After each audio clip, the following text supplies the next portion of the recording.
It's Wednesday, April 15th, 2020. This is the Lighthouse Community Church Quarantine Wednesday edition.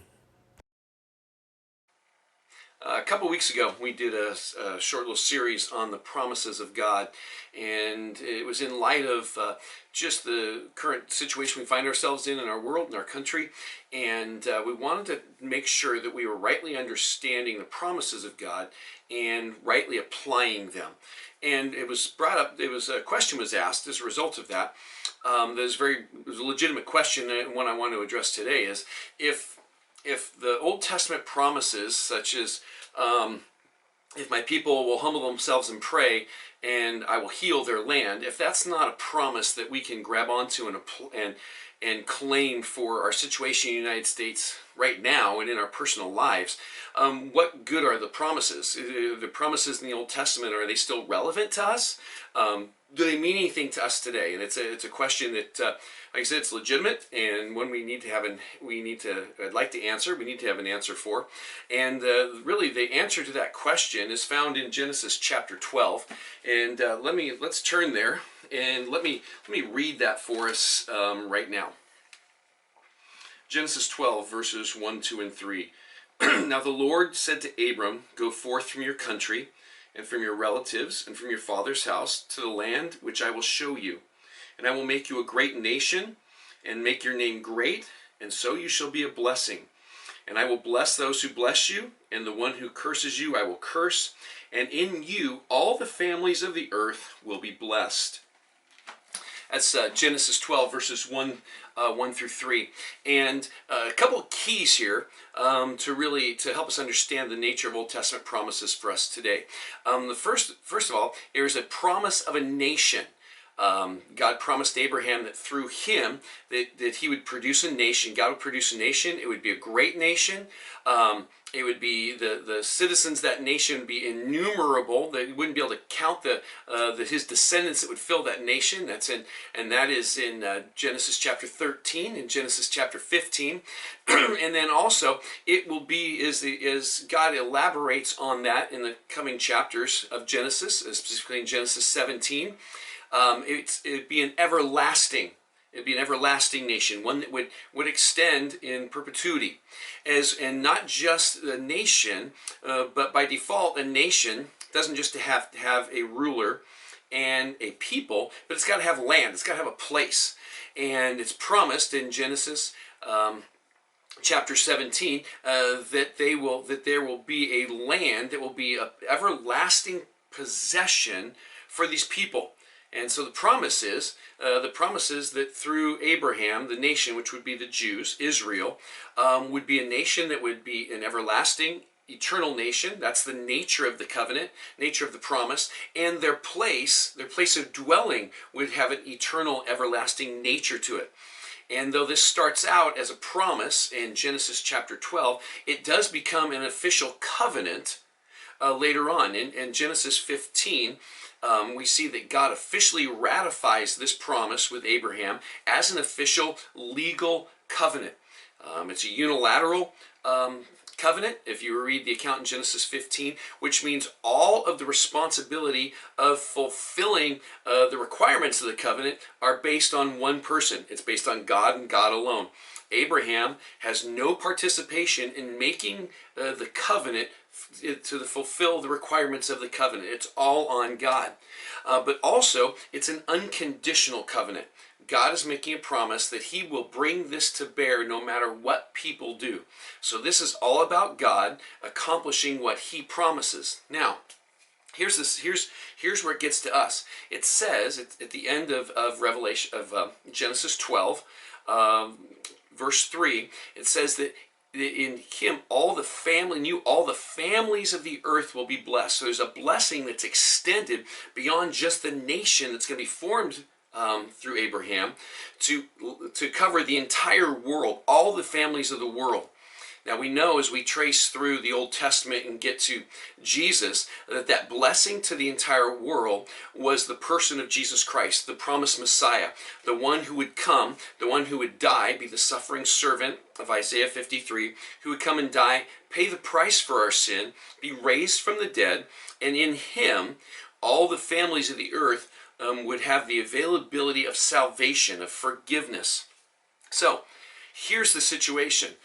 Throughout the Old Testament, throughout Old Testament history, the Old Testament narrative, Satan externally was working hard to eliminate the nation. The enemies of Israel were numerous, and they were constantly fighting against Israel and trying to defeat them and beat them.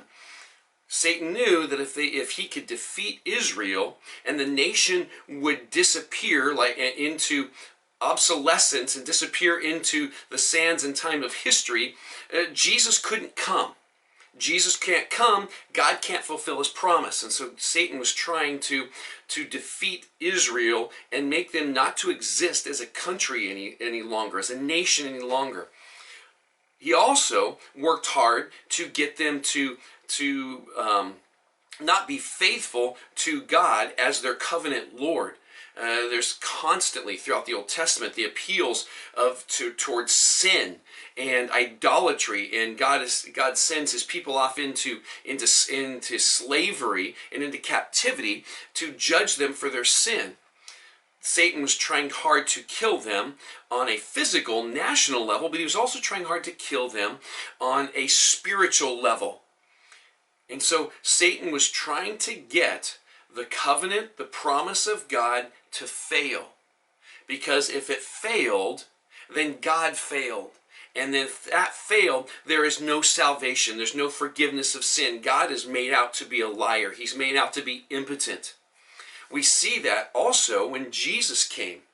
When Jesus came to earth, Satan did what he could to keep Jesus from going to the cross. We, in Christianity, so many of us like to say, when Jesus was crucified, Satan threw a party and thought he was victorious. Yeah! And then Jesus was raised from the dead and Satan was going, I lost. No.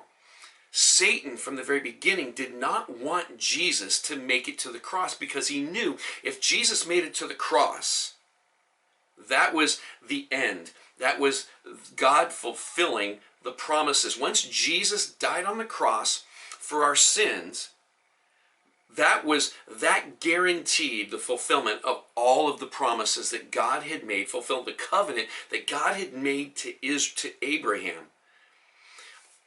And so when Jesus, you remember when Jesus was born, Herod tried to kill all the babies. When Jesus first started his ministry, Satan took him out. God led Jesus out into the wilderness, and Satan tempted him, trying to get him to sin. He couldn't have him killed as a baby, so he tried to get him to sin, because if Jesus sinned, he couldn't die and pay the price for our sin. That didn't work. So throughout his life, remember, multiple times in the story, in the narrative, the historical narrative of the Gospels, multiple times it said that people picked up stones to stone Jesus, but he slipped through their midst. He got away. They wanted to kill him. They couldn't kill him. And it wasn't about Jesus dying. It was about Jesus not dying on the cross on his own power, on his own terms, as the Passover sacrificial lamb. And then when it came time for Jesus to make it to the cross, Satan did everything he could to stop the path to the cross. How did he do it? Well, Jesus was a king. He came claiming to be the king. So what did Satan do? He had the Roman army come to confront him, to arrest him. What's a more powerful king going to do when an army confronts him? He's going to defeat the army. Jesus didn't defeat the Roman army. He said, arrest me, take me. Jesus is also truth. God is truth. What was the trial that Jesus was subjected to? Anything but truth. It was completely illegitimate. It was completely false. It was filled with untruths. It was filled with conspiracy. And instead of Jesus going, no, here's the truth, here's the reality, and calling it putting it to a stop, Jesus let that trial go on. And then, as he's hanging on the cross, the author of life, the creator of life, you can't kill the creator of life. Jesus could still be hanging there today if he wanted to. But Jesus, the Gospels show that Jesus yielded up his spirit. No matter how hard Satan tried to appeal to the kingship of Jesus Christ, to the truth being Jesus, being the Word, no matter how Satan appealed to and tried to manipulate Jesus as the creator of life to keep him from giving himself on the cross, Jesus made it to the cross. Jesus fulfilled all that was necessary so the covenant of God made to Abraham could come to pass. So what does the promises of the Old Testament have to do with us? Well, it's about God's faithfulness to his promises to bring blessing to all the families of the earth through the Messiah.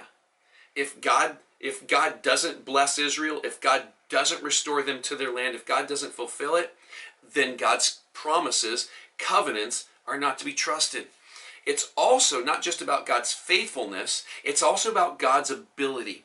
It's God's ability to keep Israel together as a nation to bring about these promises. Back before 1946, 1948, back in the 40s, before Israel was recognized as a nation, many people, theology just went crazy trying to find a way around the fact that Israel was no longer a nation, and so therefore the church must be the new Israel. No.